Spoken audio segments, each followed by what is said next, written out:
আজকে যে জায়গাটি ঘুরে দেখব তা হলো জুজের শাহ। কলকাতা থেকে মাত্র 30 কিমি এবং ধুলোগড়ের খুব কাছে রয়েছে এই জায়গাটি। প্রথমেই চলে গেছিলাম ধুলোগড়ের একটি কালী মন্দিরে।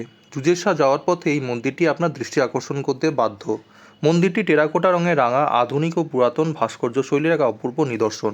ধুলোগড় টোল প্লাজা থেকে মাত্র 2.5 কিমি দূরত্বে রয়েছে এই মন্দিরটি।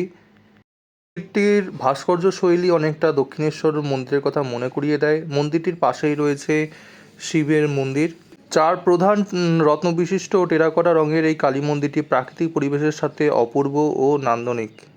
উত্তর ভারতের মন্দিরের ঘরানার সাদৃশ্যে এই মন্দিরের গর্ভগৃহের সামনে রয়েছে দুঃশাসন ও দুর্যোধনের মূর্তি এবং মায়ের আবক্ষ মূর্তিও খুবই অসামান্য। এরপরই চলে গেছিলাম ধুলাগড়ের একটি শিব মন্দিরে। জুজের শাহ যাওয়ার পথেই বাদিকে পড়বে এই মন্দিরটি। এই মন্দিরটি অনেকটা কোচবিহারের বানেশ্বর মন্দির ও বরানগরের আলমবাজার ঘাট শিব মন্দিরের অনুকরণে নির্মিত। সামনে নন্দী মহারাজের উপস্থিতি মনে করিয়ে দেয় ঐতিহাসিক বঙ্গদেশীয় ভাস্কর্য শৈলীর কথা। এরপরই চলে গেছিলাম জুজের শাহর গোন্দলপাড়ার নন্দনকানন আশ্রম। আশ্রমের প্রাঙ্গণ প্রবেশের জন্য সুদৃশ্য তোরণ বা প্রবেশদ্বার আগত দর্শনার্থীদের স্বাগত জানায়। গোন্দলপাড়া এলাকায় নন্দনকানন আশ্রম কালী মন্দির মূলত বাংলার ঐতিহ্যবাহী মন্দির স্থাপত্য এবং আধুনিক আধ্যাত্মিক কাঠামোর চমৎকার মেলবন্ধন।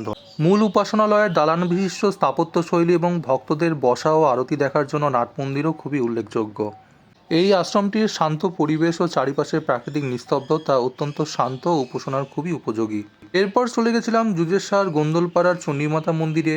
গ্রামীণ ঐতিহ্যবাহী চালা বা দালান স্থাপত্য এই মন্দিরটিতে দেখতে পাওয়া যায়।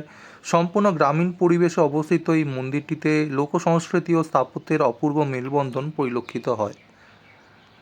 বাংলার হারিয়ে যাওয়া দালান ঐতিহ্য এবং সেই সাথে সাথে আধুনিকতার ছোঁয়া এবং মন্দিরটির গ্রামীণ পরিবেশে অবস্থিতি খুবই সুন্দর এবং নান্দনিক।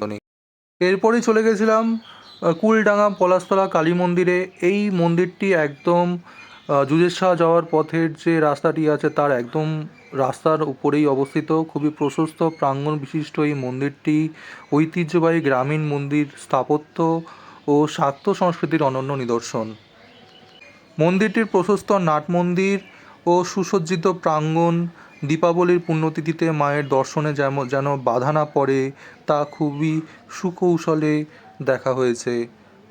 পুরাতন স্থাপত্যশৈলী ও আধুনিক রঙে রাঙিত এই যে মন্দিরটি এতটাই দৃষ্টিগত নান্দনিক যে বলার বিষয় নয়। এবং এর পাশেই রয়েছে দেবাদিদেব মহেশ্বরের মন্দির।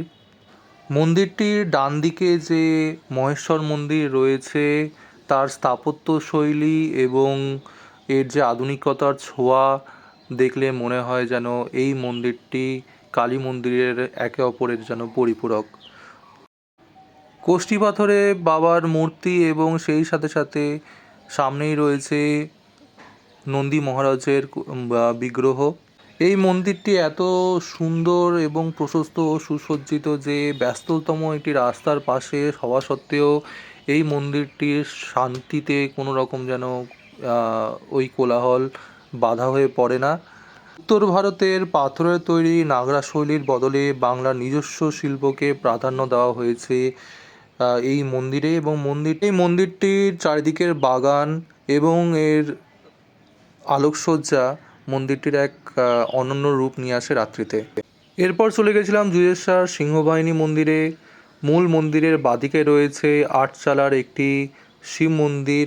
এই দুটি মন্দিরও পুরাতন এবং আধুনিক স্থাপত্য শৈলীর এক অপূর্ব মেলবন্ধন। মন্দিরের সামনে রয়েছে নন্দী মহারাজ এবং মূল মন্দিরটি একচূড়া বিশিষ্ট এবং দালানযুক্ত, যেখানে আধুনিকতার ছাপ স্পষ্টভাবে দেখতে পাওয়া যায়। মন্দিরের সামনে রয়েছে একটি নাট মন্দির। মন্দিরের ওপর দিকে রয়েছে দেবাদিদেব মহাদেবের সাথে বিভিন্ন দেবদেবীর মূর্তি এবং মন্দিরের নিচে রয়েছে সিংহবাহিনী, যা মন্দিরের নামের সার্থকতা এনে দেয়। আজকের মতো এখানেই শেষ। এবার চললাম বাড়ির উদ্দেশ্যে।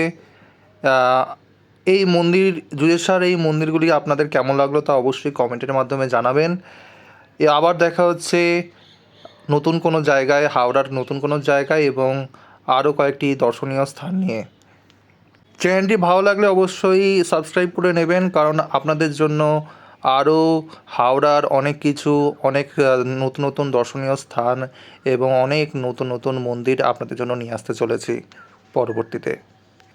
ভালো থাকবেন, সুস্থ থাকবেন এবং চ্যানেলটি ফলো করতে অবশ্যই ভুলবেন না।